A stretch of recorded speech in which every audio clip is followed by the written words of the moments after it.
Pero este espacio quiere conocer justamente a la persona. ¿Quién es Rafael Belaúnde Llosa? El tema de la seguridad, más que dar leyes, hay que derogar leyes. Hay que derogar todas las leyes pro crimen que ha dado este Congreso. Sí.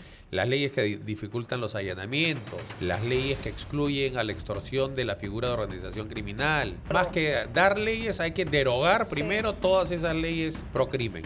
Solo en este año, 2025, hay 960 detenidos. 500 de esos son policías.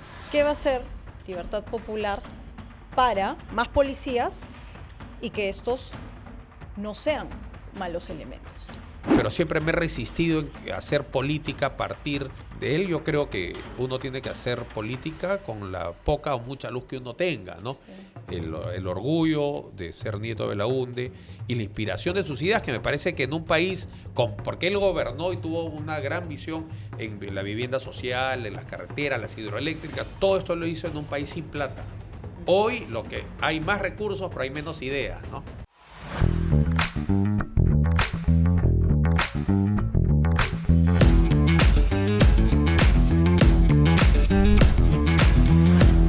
Bueno, se ha dicho mucho, ¿no?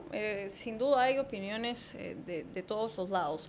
Pero aquí lo importante es el contexto, pese a que usted ha reafirmado el hecho de que se trata de lo que vivimos a diarios todos y de cómo estamos expuestos, pero de una u otra manera termina impactando en el plan de Libertad Popular.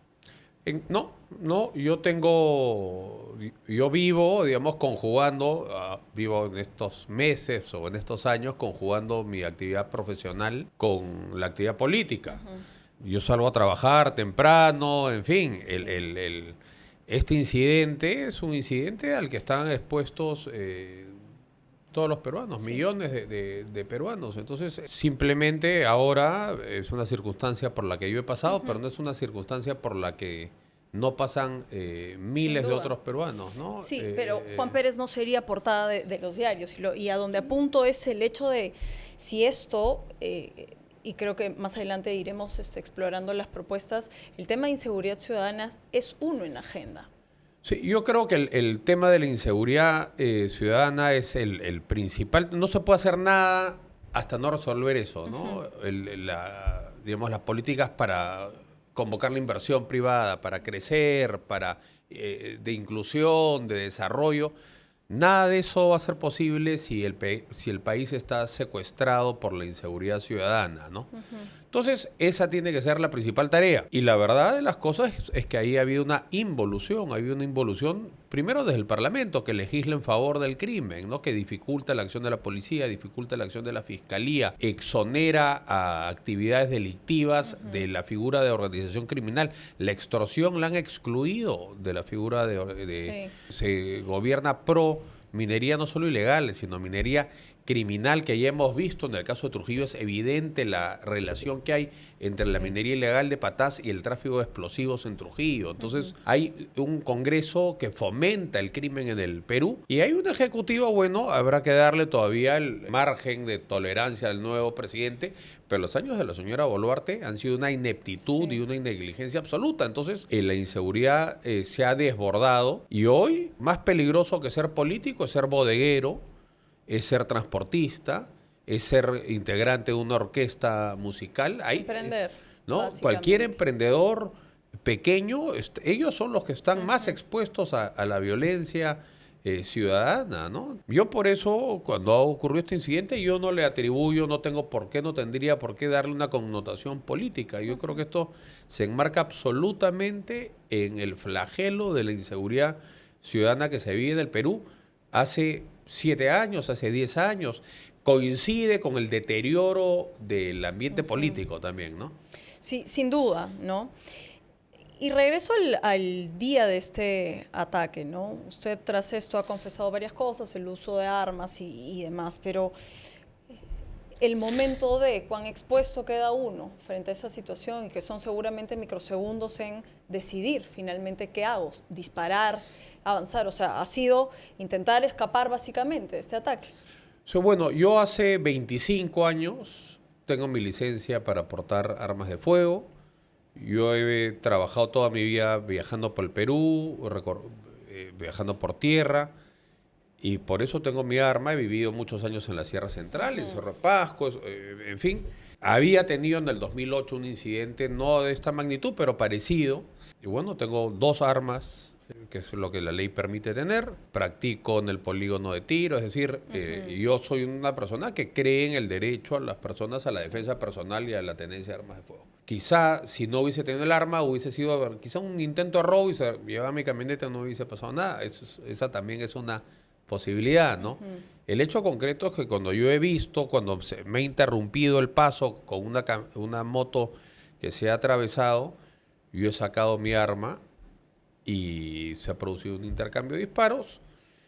Yo solamente he atinado a agacharme y con el brazo izquierdo virar el timón para que la camioneta me sirva un poco de defensa, no estar frontal.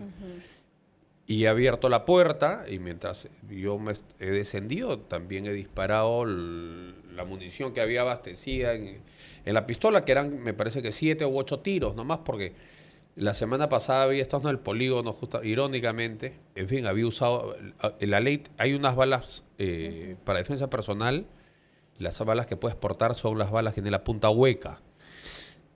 Y en la práctica de tiro usé algunas de esas balas también, solo me quedan 7 u 8, que son las únicas que tenía, ¿no? Entonces, yo he disparado y me han disparado y en el momento uno está pues como desconcertado, ¿no? Porque es el ruido que te zumba en los oídos, que no escuchas nada, estás medio desorientado. Adrenalina, miedo. No sabes si ya se han ido, si van a volver, si van a venir. Hay 1000 conjeturas pues, que uno puede... ¿Cuál fue la más dura? No, mi inquietud era retroceder, lograr regresar a yo estaba entre la puerta y la subida de la camioneta y el estribo, digamos, ¿no? Entonces dije, mi inquietud era regresar a la camioneta para poder poner retro y alejarme, ¿no? Entonces yo me he arrastrado, ahí es que me he raspado un poco la cara, porque estaba todo el piso del asiento del conductor lleno de residuos, de astillas, de vidrio. He puesto retro, con la mano he apretado un poco el acelerador para empezar a retroceder la camioneta y ya después de un rato ya uno empieza a entrar en razón y te das cuenta, bueno, que es un incidente que ya ha concluido, ¿no? ¿Teme que esto vuelva a repetirse? Trabajo en diversas partes del Perú. Una vez regresándome de Nazca en la madrugada me pusieron también tachuelas en la pista para reventar las llantas. Otra vez en Matucane tenía un incidente. Es decir... Claro, y lo pregunto por Perú, el común del círculo delincuencial.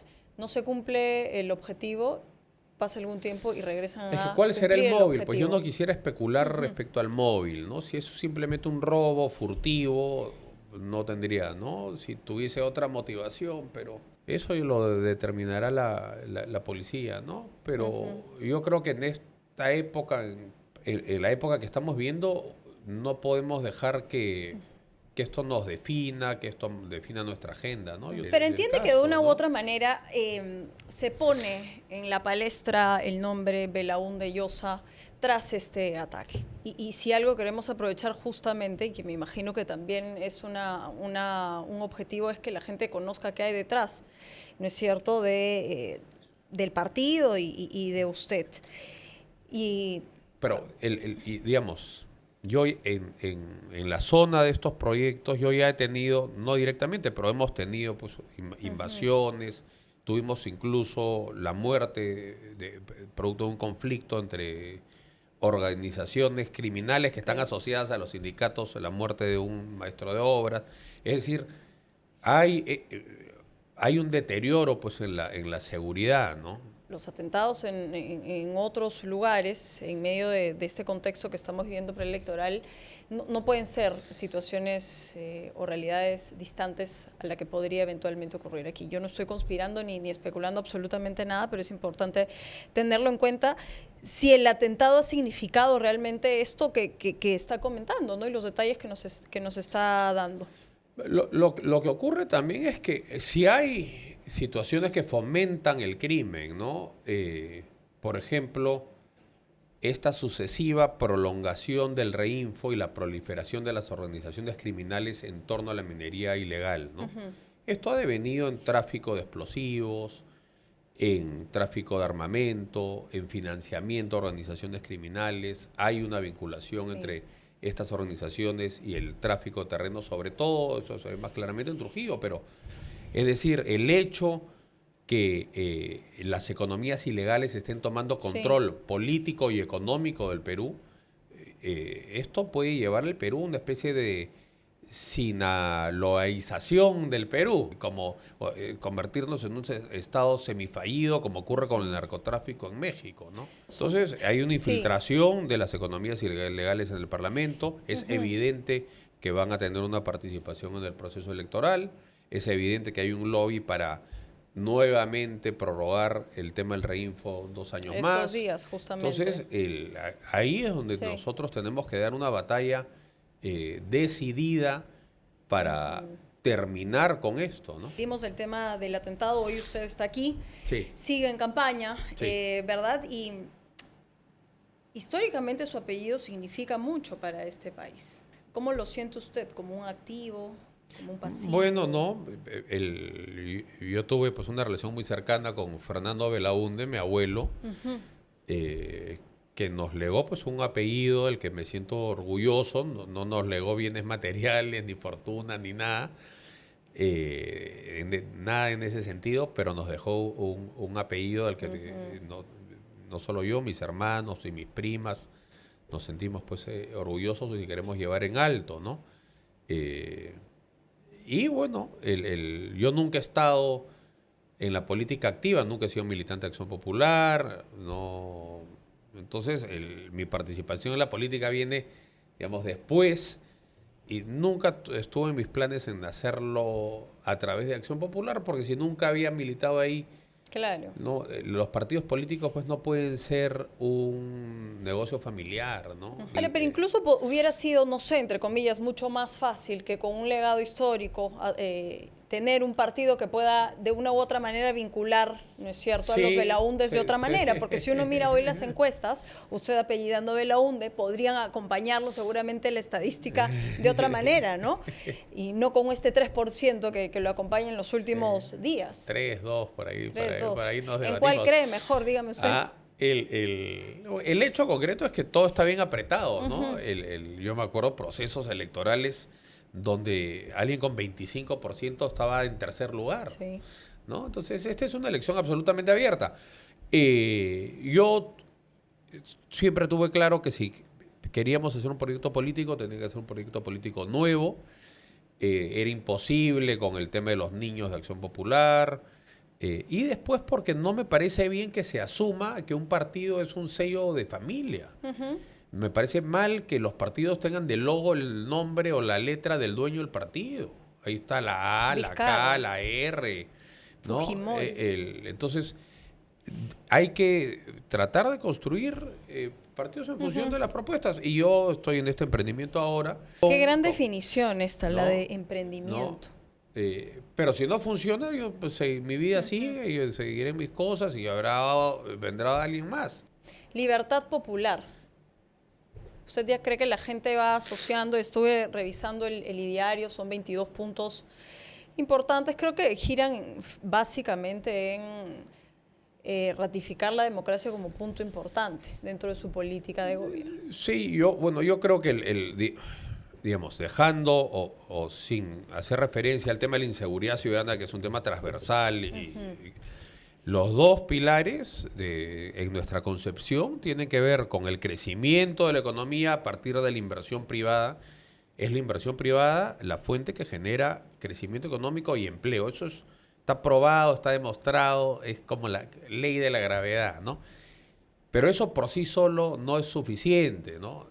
El Perú no hubiese elegido a Pedro Castillo si con eso bastase, ¿no? Sí. En un país con las profundas asimetrías geográficas y sociales que tiene el Perú, también hay un espacio para un rol un promotor, integrador, cohesionador del Estado. Y me parece que esa es la parte que no ha funcionado en los últimos 30 años. Usted ha mencionado a Pedro Castillo y él era en su momento el voto reivindicativo. El peruano se identificó con la historia y con varios elementos que él en su momento vendió. Pero este espacio quiere conocer justamente a la persona. ¿Quién es Rafael Belaúnde Llosa? No el de hoy, ¿no? El de atrás. Off the record aquí me estaba contando algo interesante, ¿no? A los 10 años vendía o repartía el periódico en Estados Unidos.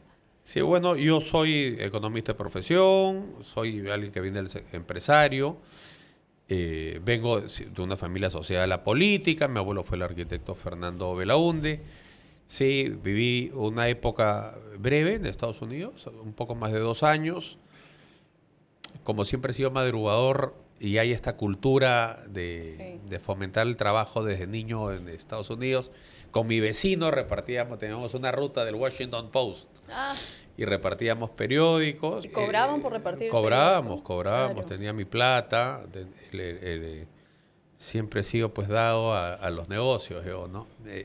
Ahí nació la y es que te da cierta independencia, ¿no? Yo creo que ser independiente, y siempre ha sido busquilla, ¿no? Ya de adulto, digamos, siempre estoy viendo donde hay una oportunidad donde hay un margen para invertir, para hacer negocios, en fin. Es digamos, recursero como los peruanos en general, ¿no? Sin duda.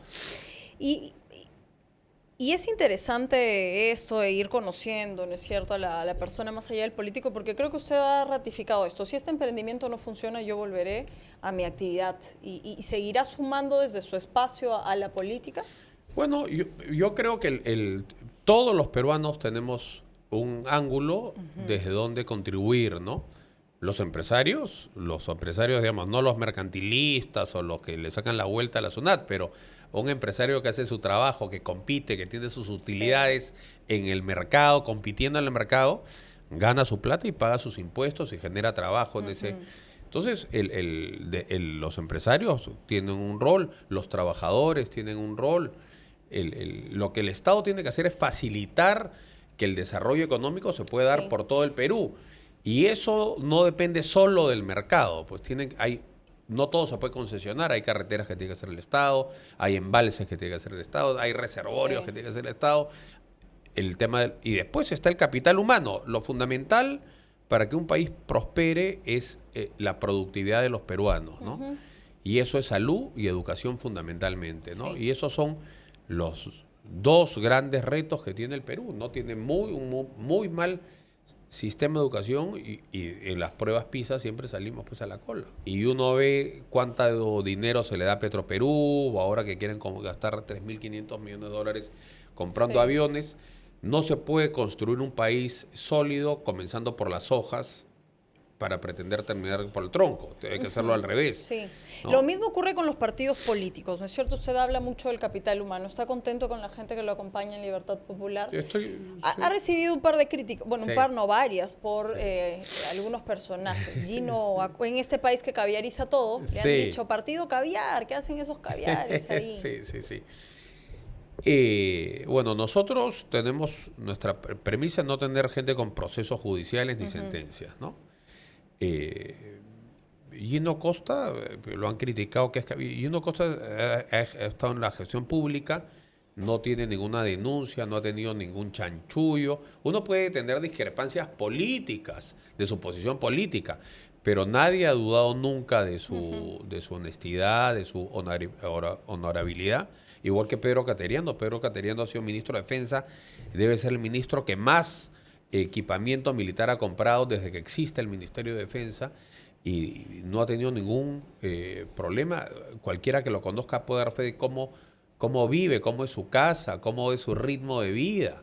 Tú no puedes decir, bueno, es muy pleitista, es muy agresivo, en fin, eso puede ser, pero nadie puede dudar de su honorabilidad, ¿no? Entonces nosotros estamos construyendo un espacio con gente que tiene identificación, sobre todo en el rol de la economía y el rol que tiene que tener el Estado en un país como el Perú en la economía también.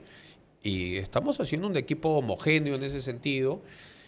Y ahí la etiqueta de caviar, en fin, yo creo que es más importante el contenido que la etiqueta, pero hemos llegado ya al ridículo que cualquiera que esté a la izquierda de López Aliaga o a la derecha de Cerrón es pasible de ser acusado de caviar, ¿no? Bueno, pero está listo entonces para la campaña, porque eso es lo... Sí, eso no viene me con genera eso. ningún escozor, ¿no? Porque el Perú necesita crecimiento a partir de la inversión. Claro, pero más allá de las Alguien etiquetas es como... escalar justamente en el peruano que no quiere entender de etiquetas, que quiere trabajar, que quiere salud, educación. Hay pues esta política de la cancelación, de etiquetarte, de simplificar a las personas, porque las personas aparte no son monolíticas, ¿no? Sí. Uno no es absolutamente conservador ni absolutamente liberal.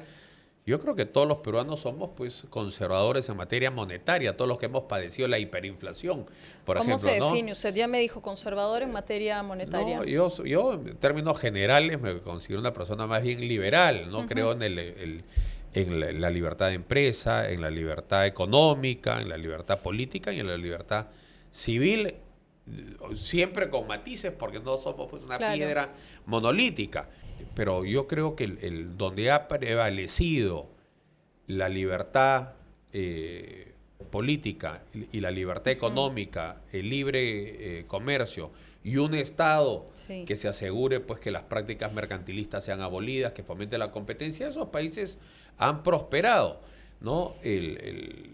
Países que no fomentan la inversión, que es un poco el caso de lo que propone el señor López Aliaga, que se pelea con todos los inversionistas. Bueno, esa es una mala receta, es casi, digamos, yo diría que Cerrón y López Aliaga son los grandes enemigos de la inversión en el Perú. Un país con poca estabilidad jurídica, es un país que va a repeler la inversión o va a traer inversionistas con muy bajos estándares, ¿no? Entonces, la libertad, hay que confiar en la libertad, hay que empoderar al ciudadano, la economía de mercado es el ciudadano el que debe Sí. de tener la última palabra, hay que combatir el mercantilismo, los mercados concentrados, hay que abrir la economía, eso es mi Sí. pensamiento. Bueno, vayamos entonces a las... Ya me he dicho que dos puntos importantes dentro de esta propuesta son... una de ellas es la economía, así que partamos de eso. ¿La economía ligada a qué? Lo he visto en otras entrevistas hablando un poco de minerales, de este cheque minero, ¿no? Y suena... Hay una ambivalencia de la sensación del peruano con la minería. ¿Cuál Sí. es la propuesta que vaya de la mano de lo económico? Bueno, el Perú tiene que poner, debe ser el país o uno de los países con mayor potencial para captar inversión privada Sí. del mundo. Hay potencial para inversiones en la agroindustria en la costa, en el déficit de infraestructura, que se calcula. El déficit de infraestructura en el Perú son 150.000 millones de dólares, es decir, la cantidad de plata que se podría captar para eso. Y después está el enorme potencial minero que tiene el Perú. Sí. El Perú es un país excepcionalmente minero. En un territorio relativamente pequeño, somos el segundo productor de cobre, el sexto de oro, y tenemos cobre, tenemos oro, tenemos plata, tenemos plomo, tenemos zinc, tenemos estaño. Es decir, es una anomalía que en un país estén encerradas en su Claro, suelo un tanta país, riqueza, ¿no? pero que no tiene educación, que no Claro. tiene salud. Entonces, no tiene sentido dejar enterrado Sí. el cobre, el oro y los minerales que tienen un montón de valor. Lo que tenemos que hacer como sociedad es tener un acuerdo social para poner en valor todo nuestro potencial minero. Pero para que eso sea posible, la minería tiene que tener un arraigo popular y una aceptación social que hoy no tiene. Y yo creo que una de las razones por las que no lo tienen es porque la población, sobre todo la que vive en la zona de influencia minera, sienten que la minería no les cambia la vida a ellos. La redistribución Es decir, del canon. Y que además no es sostenible, porque ¿no? viene un gran proyecto minero y la renta se la lleva la empresa minera, como es lógico, que es la que ha puesto miles de millones de dólares de inversión, se llevan a los precios de ahora el 50%. Y el otro 50% se lo lleva el Estado y la Sí. política. Y el ciudadano mira y en la noche mete el rebaño a su casa para no Sí. congelarse en la Entonces, noche. ¿cuál sería ahí el programa de Bueno, redistribución? yo creo que hay que individualizar parte de la renta minera. Es decir, el canon minero, que es la mitad, el 50% de la renta minera, de ese canon minero, la mitad no se gasta. De hecho, en el caso del canon minero es el 60%. Sistemáticamente no se gasta. Y lo que se gasta mal, sobrevalorado, mal enfocado. Entonces Mi idea primigenia es el cheque minero. A las familias asentadas en las zonas de influencia minera reciben, como ocurre en Alaska o como ocurre en otros países, en función de las utilidades de la operación, un porcentaje. ¿Va a ¿no? estar la empresa minera de acuerdo con este cheque bueno, minero? Difícil, pero justamente la gente tiene que, así como siente los costos de la actividad minera, Sí. tiene que sentir los beneficios individualmente. Ahora, hay otras formas de hacerlo. Podemos extender el programa juntos, podemos extender beca 18, podemos extender pensión 65 en las zonas del ámbito, y eso es otra forma, pero lo fundamental es que el individuo, no la política, el individuo tiene que llevarse parte de la renta que está o que yace en el subsuelo de la tierra en la que han vivido pues 200, 500 mil años. Quienes escuchan este programa, usted acaba de mencionar beca 18, dirán, pero si hoy ni siquiera beca 18 está incluido. Entonces, si no se puede con lo mínimo, que es tener un programa de verdad que le devuelva dignidad a un proyecto de vida vulnerable, ¿qué podría esperarse una redistribución mayor como el cheque? Bueno, lo que han hecho con beca 18 me parece que es de horror, ¿no? Porque era un proyecto pues muy importante que el Estado reconozca al niño, al joven que se esfuerza, y no a la universidad que tiene el negocio, sino al que se esfuerza y que el que se esfuerza decía a dónde quiere ir a estudiar. ¿No? Y eso realmente le cambia la vida a las personas, y tendría que haber una correlación mucho más alta entre programas como beca 18 con la renta minera. El canon ha estado muy mal diseñado. Yo creo que eso es una de las grandes reformas que se tiene que hacer, ¿no? Una profunda reforma a la ley de canon, y después tiene que haber el otro problema que hay que... digamos, el objetivo, yo creo que el gran objetivo del tema de minero es poner toda nuestra riqueza minera en valor. No dejar una onza de oro, una libra de cobre enterrada. Entonces, ¿qué necesitamos para que eso ocurra? Que la gente sienta que la minería les cambia la vida para bien. Y un segundo punto, y con esto cerramos economía. ¿Cuál sería este programa de inversión privada? Bueno, yo creo que la inversión privada es la base del crecimiento, y hay distintos tipos, ¿no? El microempresario, el pequeño empresario, si uno suma, ahí está, ese es el gran empleador y la gran inversión en el Perú, ¿no? Ahí el tema es pues una profunda simplificación normativa. Los micro y pequeños empresarios después viven aterrados de la SUNAT porque no tienen la espalda financiera para litigar contra la SUNAT. Ahí se puede hacer mucho: simplificación tributaria, simplificación administrativa, se pueden dar esquemas de depreciación acelerada para activos. La pregunta es si ese periodo de 5 años alcanza para esto. No alcanza, pero hay que, digamos, lo que necesitamos es, la micro y pequeña empresa es el gran empleador, pero también hay 80.000 o 90.000 empresas informales, ¿no? En el Perú. Eso es muy grande. Entonces tenemos que abaratar el costo de la formalidad, ¿no? Hay que dar incentivos para tener una base formal más grande. Y ese es, yo creo que ese es, porque los grandes, digamos, la empresa mediana o grande lo que necesita es que el Estado no los estorbe y que la SUNAT les cobre sus impuestos. No necesitan nada más. En cambio, el pequeño y el microempresario sí necesitan que la SUNAT no los persiga, que las normas burocráticas no los aplasten. Necesitamos que ellos patrimonialmente crezcan. Entonces hay que fomentar la reinversión. Y para eso hay pues depreciación acelerada de activos, descontar la reinversión. En la época de Fujimori, por ejemplo, cuando el Perú estaba realmente quebrado, si tú reinvertías 100, descontabas 200 de tu base impositiva, por ejemplo. Eso, en el caso de la microempresa y la pequeña empresa, sí es un incentivo interesante, porque en el Perú la micro y pequeña empresa vive al filo de la formalidad. Una norma populista del Congreso, por ejemplo, los lanza a la informalidad, ¿no? Entonces, ahí yo creo que es donde tiene que ponerse el gran esfuerzo, ¿no? Me ha dicho dos cosas interesantes que no quiero dejarlas pasar. No alcanza no alcanza, y cuando se refiere al no alcanza es el tiempo, 5 Sí. años es muy poco. Y lo segundo es el costo del populismo de este Congreso.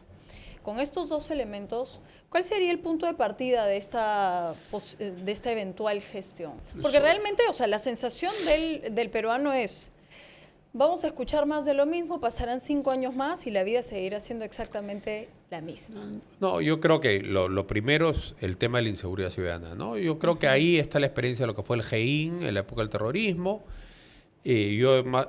Lo que yo he sostenido es que se tiene que armar un grupo especial de inteligencia para el tema de la extorsión y el sicariato, que esto tiene que tener un lugar geográfico definido, que debe estar en la base aérea de Las Palmas, y que ahí tiene que haber jueces y fiscales ad hoc. Es decir, que sean un equipo. Vale, ¿cuál es la diferencia, señor Belaúnde, con este GEIN que usted propone y todas las unidades que se han creado en este último quinquenio, ¿no es cierto?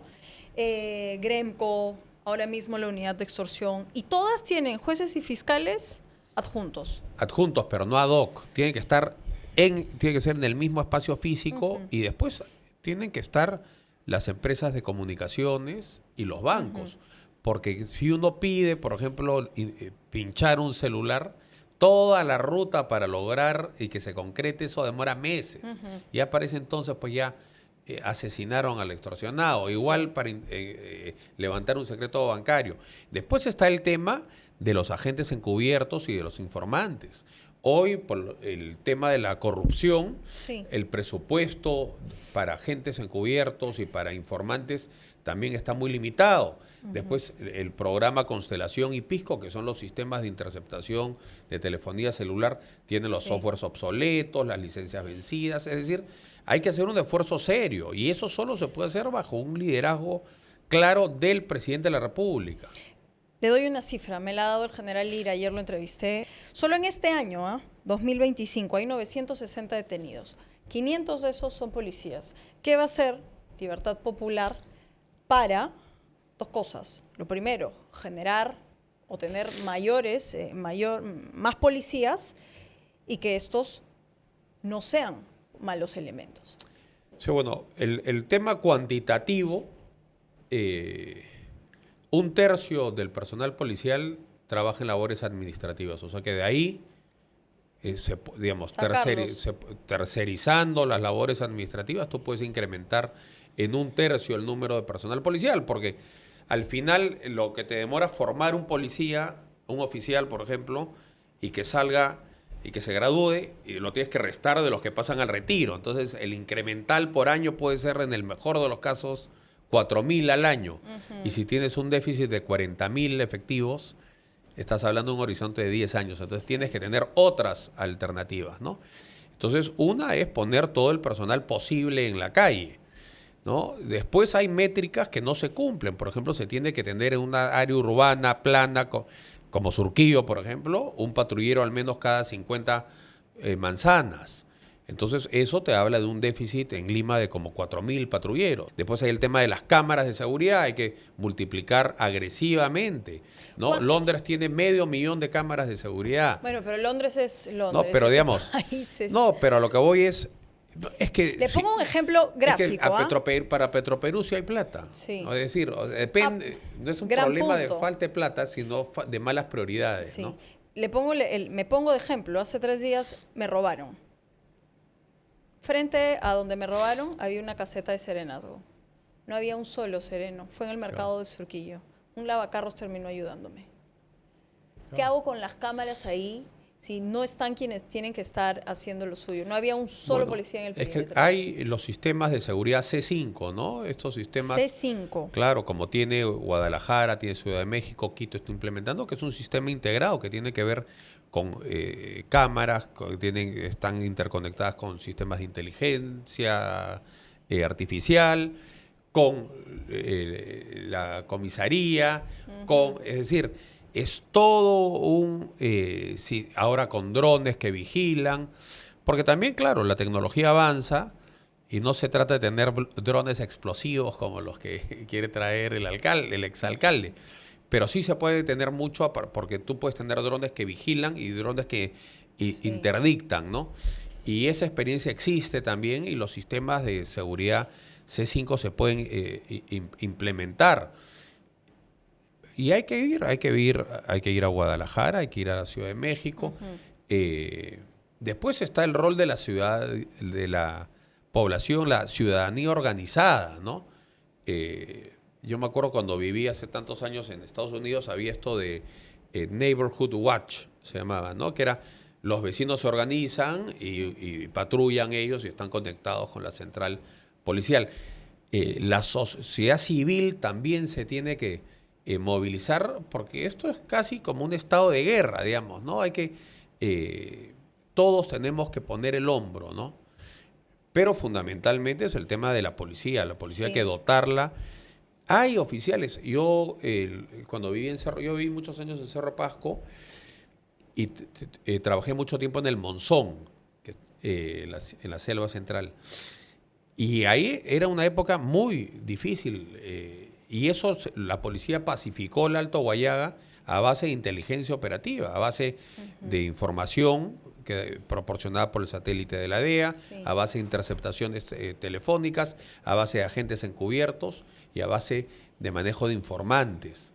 Y esas cosas son las mismas que necesitas para combatir la extorsión y el sicariato. Entonces, esos oficiales que lamentablemente en el gobierno de Dina Boluarte los han ido pasando al retiro uno tras otro, pero hay oficiales que saben, son oficiales que han sido entrenados por la DEA, que han sido sometidos a pruebas del polígrafo, investigaciones rigurosas para estar seguros de su honorabilidad. Yo no creo en el polígrafo. La Corte Suprema ha dicho una y otra vez que no es una prueba concluyente. No, pero digamos, si tú quieres capacitar y tener un grupo de oficiales, los sistemas de inteligencia, por ejemplo, del mundo, usan el polígrafo para asegurarse que el personal que está trabajando ahí no esté comprometido, ¿no? Y usted ha dicho algo importante, ¿no? A ver, esto es la parte operativa, pero también se necesita un marco legal. Y yo soy fiel creyente de que este país no necesita más leyes, sino que las que tiene, que ya son suficientes, hacerlas efectivas, ¿no? De ser presidente, usted tendría eventualmente un Congreso muy parecido al que tenemos hoy. Hay varios que están intentando ser senadores y diputados, ¿no? ¿Cuál sería la mira? Y además con un partido que, ¿cuántos senadores podrían llevar en Libertad Popular? Bueno, no, nosotros estamos llevando nuestras listas completas de todo, ¿no? El hecho, yo creo que en el tema de la seguridad, más que dar leyes, hay que derogar leyes, hay que derogar todas las leyes pro crimen que ha dado este Congreso, las leyes que dificultan los allanamientos, las leyes que excluyen a la extorsión de la figura de organización criminal, las leyes que dan impunidad al tráfico de explosivos. Estamos totalmente de acuerdo. Más que dar leyes, hay que derogar primero todas esas leyes pro crimen. Y después, la relación con el Parlamento es el reflejo de la voluntad popular. Entonces, uno expone su plan de gobierno, hace su campaña. Si el pueblo te da un mandato lo suficientemente claro, tendrás tu mayoría parlamentaria propia y puedes ejecutar tu plan sin consensuar con nadie. Lo más probable es que el elector no te dé esa mayoría. Entonces ahí tienes dos alternativas. Lo que se ha aplicado en el pasado, que es ir a la confrontación con el Parlamento, y ya vemos que eso trae malos resultados. Lo lógico, lo civilizado y lo que ocurre en las democracias es que cuando el que gobierna no tiene mayoría, tienes que construir una mayoría acercándote a las otras fuerzas. ¿Y eso qué implica? Implica incorporar parte de sus ideas, dejar de lado algunas de las tuyas y consensuar un programa. Esas son las formas de la democracia. Si te va a dar una pataleta porque no tiene los votos suficientes y te empecinas a pelearte con el Congreso, vamos a seguir en esta situación de inestabilidad para siempre. La democracia es así. O el elector te da los votos suficientes para tu programa, haces tu programa. Si el elector no te da ese mandato tan claro, tienes que consensuar y configurar un nuevo programa, porque esa es la dinámica de la democracia. El 23 de diciembre se presentan las listas oficiales. Sí. ¿Me puede adelantar la lista oficial? La encabeza quien habla. Sí. Va a estar Pedro Cateriano, va a ser el primer vicepresidente. Tania Porles, que es una economista con la que yo he trabajado en Cerro Pasco primero y en el Ministerio de Energía de Minas después. Pedro va a ser la cabeza de lista para el Senado Nacional. Diego Pomareda va a encabezar la lista de diputados por Lima. ¿Cómo le sirvió el valor de la verdad a Diego Pomareda? Bueno, pero Diego ya ha estado, nosotros tenemos una relación No, bien, yo soy... desde hace mucho tiempo, ¿no? Yo soy, de verdad, quien tiene siempre buenos argumentos en medio de un debate, yo creo que eso es lo más importante. No, él es una persona muy articulada, muy inteligente, muy preparada, se ha preparado con rigurosidad para esto. Y venimos conversando y esto era algo que estaba previsto hace... Sí. Cuando él todavía estaba en el exterior haciendo su doctorado, ¿no? Esa es la lista oficial, 23 de diciembre. ¿No le gusta que le digan precandidato? Entonces usted ya... No, dime, precandidato, candidato, no me... Bueno, el año está a punto de cerrar. ¿Cuál es el cronograma dentro de Libertad Popular los próximos meses? Bueno, acabamos de estar en Cajamarca, la semana anterior hemos estado en Cusco, la semana que viene vamos a estar en Huánuco, de hecho en Pucallpa, Tingo María, Huánuco, Cerro Pasco y Huancayo. ¿Cuándo van a Puno? Bueno, yo he estado a Puno hace unos meses, pero he estado en Mazo Cruz, he estado en Ilave, he estado en Juliaca, he estado en la ciudad misma de Puno. Yo he ido mucho a Puno porque nosotros tenemos un planteamiento para un gasoducto surandino, ¿no? Y por eso hemos viajado mucho y tenemos un proyecto armado de cómo sería este gasoducto, ¿no? Subiría desde las Malvinas por Quillabamba, después por el río Urubamba, Claro. y después por las provincias altas, ¿no? Canchis, Quispicanchis, Canas, Espinar, Chumbivilcas, y un ramal se iría para Juliaca, Puno y ¿Conoce otro, el Perú, y Rafael otro para Belaúnde Andahuayla, Llosa? ¿no? ¿Conoce Bueno, es el que Perú? yo he viajado mucho por el Perú, yo soy gerente de campo de Cofopri muchos años, recorrí el Perú con intensidad, sí. Se lo pregunto porque en algún momento no hay quienes, los detractores decían, está desconectado el señor Belaúnde de la realidad porque no supo cuál era el precio del metropolitano, del kilo de azúcar. Yo he vivido 7 años en Cerro Pasco. Ajá. Y desde ahí he trabajado por todo el centro del Perú. Y antes de eso he trabajado 5 años en Cofopri viajando por todo el Perú y conozco todas las provincias del Perú. Sí. Entonces sí conozco el Perú. Y digamos, la política ahora me ha llevado, por ejemplo, no iba hacía mucho tiempo a Cangallo, estoy en Cangallo la otra vez. Y esto en Víctor Fajardo, hemos hecho una ruta para salir después para Huancazancos y ahí bajar a la derecha por Puquio.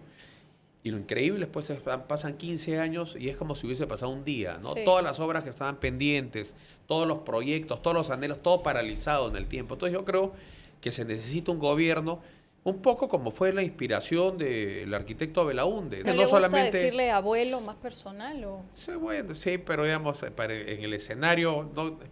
Yo siempre yo admiro, digamos, es la figura seguramente que más admiro en el mundo, él, ¿no? Pero siempre me he resistido en hacer política a partir de él. Yo creo que uno tiene que hacer política con la poca o mucha luz que uno tenga, ¿no? Sí. El orgullo de ser nieto de Belaúnde y la inspiración de sus ideas, que me parece que en un país, porque él gobernó y tuvo una gran visión en la vivienda social, en las carreteras, las hidroeléctricas. Acabo de estar en Gallito Ciego, que fue una obra que inició él, por ejemplo, fundamental, ¿no? Todo esto lo hizo en un país sin plata, ¿no? Sin capacidad de deuda y sin plata. Hoy hay más recursos, pero hay menos ideas, ¿no? En esa época había más ideas, sobre todo esta visión integradora que viene desde la época del Incario, ¿no? Los caminos incas, Sí. Los sistemas de irrigación, que es lo que al final le ha dado al Perú la prosperidad ahora, ¿no? La integración vial, los proyectos de irrigación, y eso es lo que falta extender, no puede estar solamente concentrado en la costa, ¿no? Sin duda. Bueno, yo apelo a que esta campaña deje ideas, por supuesto, ¿no? Propuestas, que es lo más importante frente a la desconfianza, a la desazón. ¿Cómo cree usted que va a ser esta campaña política? Bueno, yo creo que va a haber mucha bulla y va a ser difícil hacerse oír entre 37 entre candidatos. tanta bulla, pero hay que tener ideas claras, ideas que no sean más de lo mismo. Hay que entender que el Perú es un país con un desafío geográfico y una asimetría social muy profunda, y que la acción del Estado tiene que estar en atender.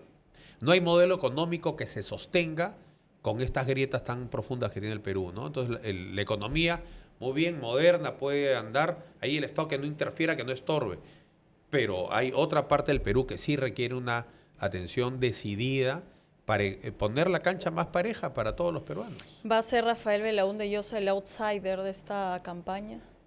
Yo tengo mis ideas claras, de lo que quiero proponerle al Perú, de lo que yo haría por el Perú.